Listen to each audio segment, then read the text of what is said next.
Hello, I'm Dr. Martha Bouyer, the project developer and the project director of the NEH-sponsored program, Stony, the Road We Trod, Exploring Alabama's Civil Rights Legacy. And what I want to do today really is just kind of give you an idea as to how this institute evolved. I had an opportunity to serve on the Alabama State Courses Study Committee twice. And the first time I served, we had an opportunity to actually change. Can you imagine that?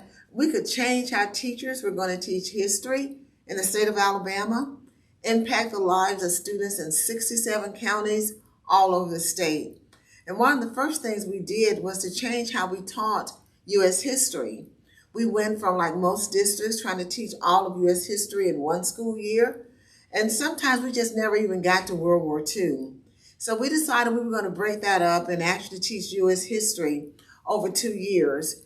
In elementary school, it would be 5th and 6th grade, and in high school, grades 10 and 11. At the time that I served on the State Course Study Committee, I was the secondary social studies supervisor for Jefferson County Schools. And I knew for a fact that none of my teachers had ever studied modern U.S. history, especially as it relates to the contributions of African Americans, Black Americans. And I wanted to give my teachers kind of a hand up, if you would, so that they could do a better job of teaching this history.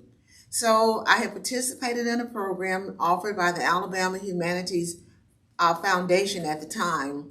And the project was on Blacks and Civil Rights Movement of the 1960s. Well, after that, that gave me ammunition, I thought, to really help my teachers develop their own program. Well, I was a little concerned that the program I participated in, although it was wonderful, that it did not do a lot of the things that I thought critical for teaching this history. And I kept going back and back to the foundation, asking them if they considered this, if they considered doing that. And finally, I think they got tired of me and they said, look, Martha, write your own grant. Never in a million years did I ever think that I could write something that someone would give me money to actually produce for teachers or anyone. I never even considered the possibility. I accepted the challenge and I created a project that I call, of course, Stony, the Road We Trod. At that time, it was Alabama's role in the modern civil rights movement. I offered that project for 2 years. It was funded by the Alabama Humanities Foundation. And just when I thought I was finished, that I'd done all I could do for local teachers, I had a chance to go to England and participate in a civil rights study at Cambridge University. And while there, all the participants in that program asked if they came to Alabama, they came to Birmingham, would I show them around? And because I'd already developed the Stony project, I said yes. Long story short, this was an amazing journey. I'd written a grant to the National Park Service, just knowing I was going to get money to help bring these teachers from all over the world that I met in London, at Cambridge, to bring them to Alabama, but I didn't get the grant. And so, just like I'm talking now, I really do believe that the Lord spoke to me and asked me if I believed in this project, and I could honestly say yes. And then ask if I believe in myself, if I thought I could really do this, and I could answer yes again. So I threw caution to the wind. A credit card came in the mail. I wrote back to all of those people who had applied to come to my workshop, and I told them that they were accepted, and they all came. By the end of that particular workshop, I did not use a credit card at all. I didn't owe anyone anything. Every dime that I needed was supplied by either local companies, my friends. Everybody provided the money that I needed to make that institute happen, including the National Park Service, who purchased books for all the teachers. At the end of that, one of my friends who participated suggested that I apply for a grant from the National Endowment for the Humanities to do what was then called a landmarks workshop. I did. I made the application with support from my friends from the Alabama Center for Law and Civic Education and the Birmingham Civil Rights Institute. And I can really say the rest is really history. After that, my project was sponsored by the NEH. And the first year I did 4 workshops, 50 teachers every week. And I did that for about 5 or 6 years. Then the NEH changed their guidelines. I no longer had to accept 50. I could do 40 teachers. So there I was again, offering workshops throughout the summer, 40 teachers at a time. I would always have hundreds of teachers applying for these few spaces. And at the end of every workshop, all of the teachers would say how much they learned, how they'd grown as a result of the experience.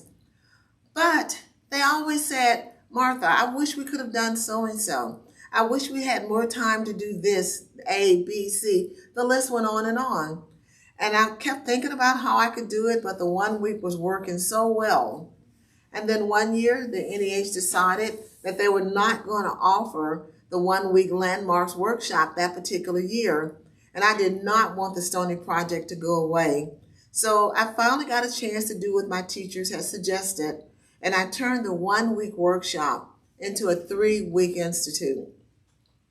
I did the first one in 2018 and then in 2019, and I was scheduled to do another in 2021, but like so many other people, my plans really and truly just were, they fell short because of COVID, and I was not able to do the institute in 2021.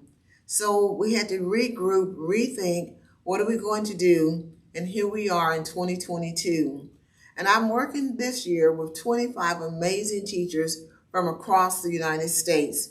And we're in our 3rd week now, and it's been really and truly an amazing experience, from getting first to meet them on paper with their essays and applications, and then to finally meet them the 1st of July, and here we are at the end of the month. It has been an amazing experience. I know for myself, and based on what my teachers are saying, for them as well. My goal is to really and truly provoke change.